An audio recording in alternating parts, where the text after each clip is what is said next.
Well, hey there. It's mid-January here in Portland, Oregon, and I am, believe it or not, starting to plant some seeds. So what kind of seeds in the middle of winter would you plant in Portland, Oregon, you might ask? Well, I am planting artichokes. These seeds are actually from one of the companies that I love to buy seeds from every year, Botanical Interests. And the packets are, I don't know, I like the look of them. You know, it feels good, and I'm a hobby gardener, so why not? I'm a hobbyist, so why not? Why not do something that just you like the look of, not just for the plain utility of it, but the utility's good too. I mean, I get good value out of the seeds that I get from Botanical Interest. So anyway, I'm going to be planting up in this. I'm going to be planting them in this cell tray here. Usually the artichoke seeds are a little bit bigger, so they don't. Normally I plant out in like those 72 cell trays for starting seeds, or I might even plant not in a cell tray, but just in a flat, seeds like right next to each other, and then when they sprout, then do what's called pricking out to move them into a cell tray even, and kind of so have several stages when we start in the greenhouse before they go out into the actual garden. But for these artichokes, because they're a bigger seed to begin with, I knew I would be starting in a bigger container. This one's new for me this year. A friend had this left over from something that they had gotten from a nursery. And then I also had these little green containers, and so they fit. So I thought, okay, I'll try this out. I'm not really sure exactly how well it's going to work because there's a lot of, I don't know if you can see it with the lighting there, but there's quite a bit of holes. The holes are quite big in the bottom there. So I'm going to see if the potting soil stays or if it just kind of falls all the way through. I don't think it would fall all the way through the bottom of this tray though, so it might be like a combo thing where it falls through the green part but then still lands here and manages to stay there. But anyway, that's the way I'm going to try to do it this year. The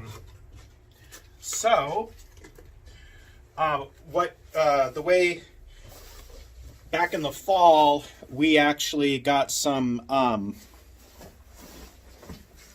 Back in the fall, we actually got some potting soil that we then put into these big black and yellow containers, which I'll show you. And that was so that we'd have potting soil in the greenhouse that we could then do for potting up seeds easily. We're potting up so many seeds during this, starting now through March and April, that it's more cost effective for us to be buying potting soil in bulk. So we have it like delivered by the truckload, and then we put it in these containers for potting up seeds. I've done in the past where we buy the big bags of potting soil, which is okay. I can get some of those from Costco, and that works okay. But yeah, not. This is still more cost effective to do it this way. So this potting soil is something that I get from here in Portland, Oregon. We have a company called Grimm's Fuel. There's several companies that will do potting soils and compost and stuff, but I use Grimm's Fuel for our compost, our wood chips for the paths. And for this potting soil, and basically this potting soil is like broken down bark and some other stuff that they put in it, and then it's got some pumice in it, and it's supposed to be relatively inert. So, and it's worked for me. Last year was the first year that I really used it in earnest, and it seemed to work fine. So I'm going to continue using it. Okay, so I'm going to place this here.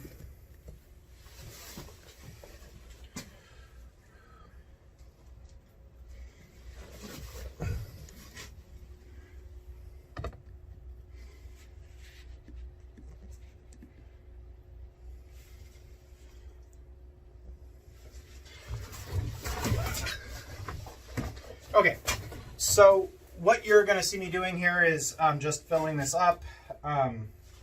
Actually, what I'm going to do is I'm going to take this green thing, I'm going to take it down to the potting soil bucket and fill it up.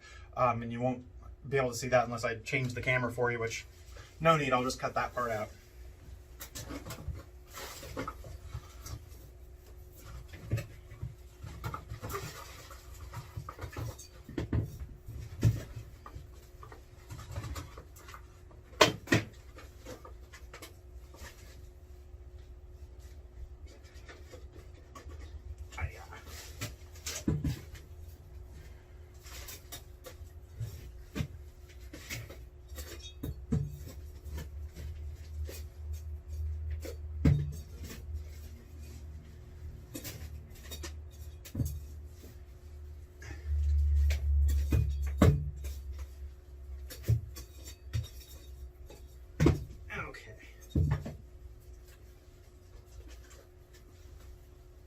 Okay, so I've filled this to the brim with the potting soil. I'm gonna push it down in and then water it in. That'll be the moment of truth to see how this container system is actually working for me.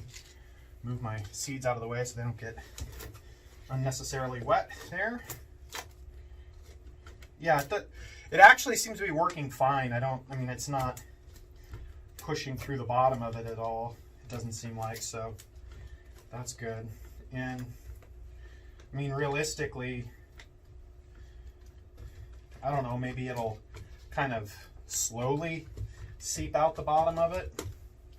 We'll see. We'll see how it goes this season. As I always like to try new things. That's why I garden, try different things and see how it works. But this seems to be fine. I'll water this in.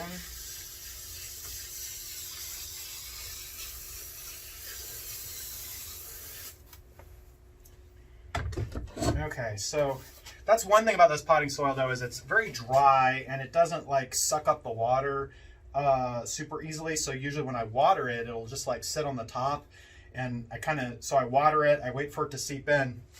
If I mix it up right now, after all that water, it'll kind of still seem kind of dry, because the nature of the medium is that it's kind of sucking up some of the water, but it's actually a lot drier than you might think. So it actually takes a lot of water to make it like more permanently moist, so to speak, or at least moist for a longer period of time.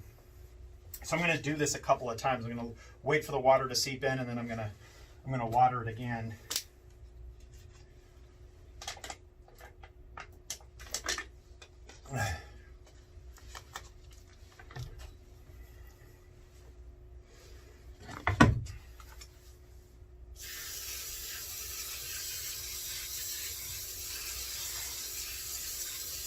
Okay, so while that's doing its thing, let me kind of show you a little bit about the seeds themselves.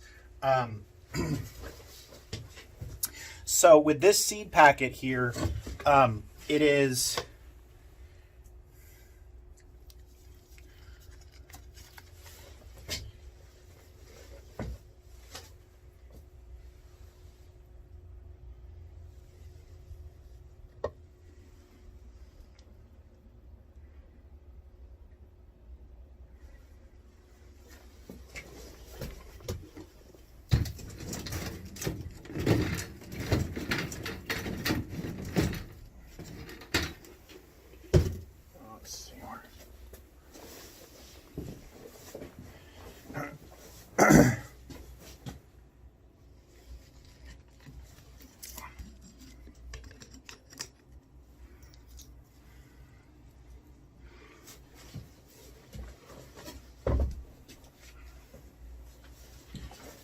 okay, so I moved my...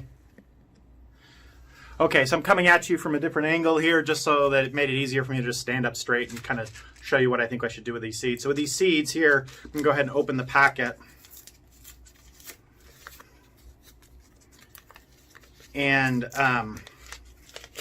before I read the instructions on the packet, I'll kind of give you my guess.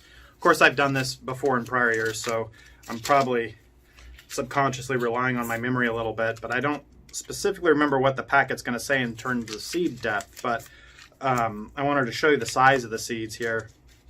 Not too many of them here.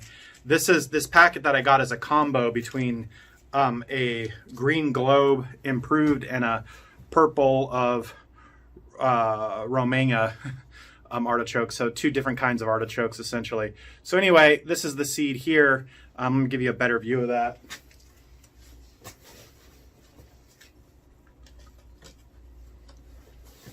Let's see if I can, there we go. You can see the size there, right? So that's actually a pretty big seed. I mean, it's not the biggest. It's not as big as, say, a bean seed, but it's bigger than, say, a tomato seed or a pepper seed or a lettuce seed. So I think the rule of thumb that I've always heard is you want to bury your seeds about, 2 times the size of the seed down, right? So, and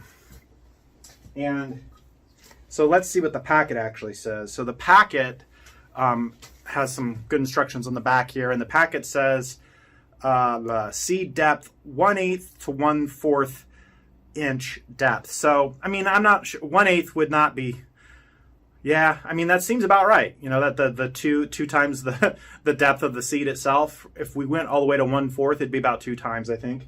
So that makes sense to me, 1 to 2 times. the depth of the seed. So let me show you how we're going to do that.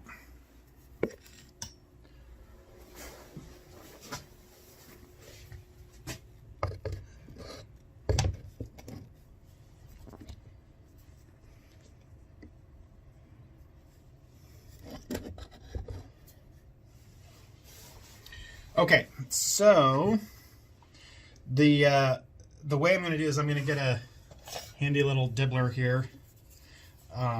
You don't need special tools for this, but again, I'm a hobbyist, so I like all my special tools for fun.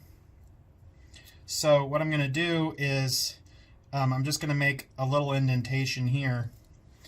I'm going to take my seed and I'm going to drop it in, and that's that. And so I'm going to do that. I think that this tray will be big enough to handle the number of seeds here, because I don't have that many in this packet. And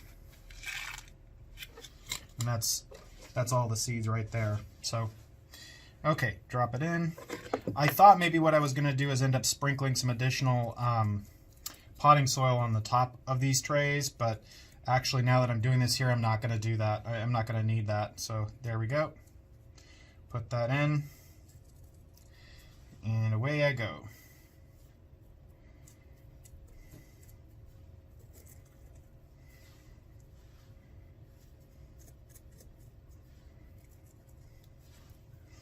It's not hard to bury these deep here. The hard part is not burying them too deep.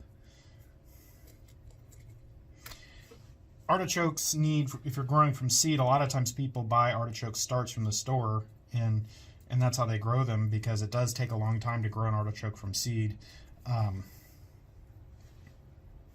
So yeah, I mean, I'm actually probably 1 to 2 weeks behind planting them in terms of ideal timing to plant them and ensure that I actually have artichokes that could be harvested this year. But artichokes are perennial, so you know, if you're putting them in the right place in the garden, they can survive the winter and be back next year. And I could do more than one seed per pot to ensure that I get germination there. I have a few more seeds. I'm kind of lazy. I don't want to actually like set up a whole nother tray, so I'm going to do exactly that. I'm going to go ahead and put more than one seed per pot, then I'll just pick the best one to survive when we're done. So it'll just give me a little bit of insurance on a few of these. It's not uniform, so I could have a dud pot here. Well, that's that.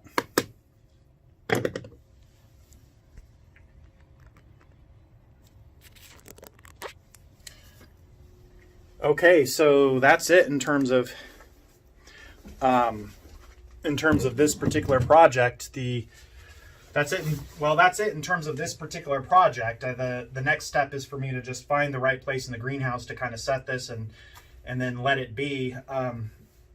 I might come back. I have some heating pads that I use when we're really going strong on germination. I don't know if I want to whip one out just for these yet or not, but I might come back maybe tomorrow or later this week and stick a heating pad under it as well, just to give it the best possible start. But for today, that's where I'm going to leave it. And that's where I'm going to leave you all for now. So I will see you guys next time. Take care. Hi, it's Ty. I'm in the greenhouse in January here. And what I wanted to share in this segment was that the primroses that I was concerned maybe had died back in like late November, the leaves had turned brown. They had kind of looked like they were dying off. I thought, oh shoot, I'm not taking care of them properly. Maybe they're dying here in the greenhouse. But I didn't do anything. I didn't get around to actually doing anything. I was going to like try to kind of check them out, repot them, do stuff, but I never actually got around to doing anything with them. And now here we are in late January, and in fact, they are resprouting. So I guess they just went through maybe they just went through their season their normal season behavior. I haven't grown primroses like this before, so I didn't know that. But let me show you real quick what they're looking like. Let's see here. So here are the primroses that I was talking about. You can see the dead leaves there, and you can see how the new green growth is coming up nicely on these plants. So yeah, they're doing good, and that's nice. Yeah, and certainly just a nice little surprise. I just sat down here and looked over and scratched my head and said, "Huh, these things have they're coming back." So yeah, it's just probably their growth habitat. I've never grown them before, so I didn't know, but now maybe I will. We'll continue to watch them throughout this year and see how it goes. All right, that's it on this point.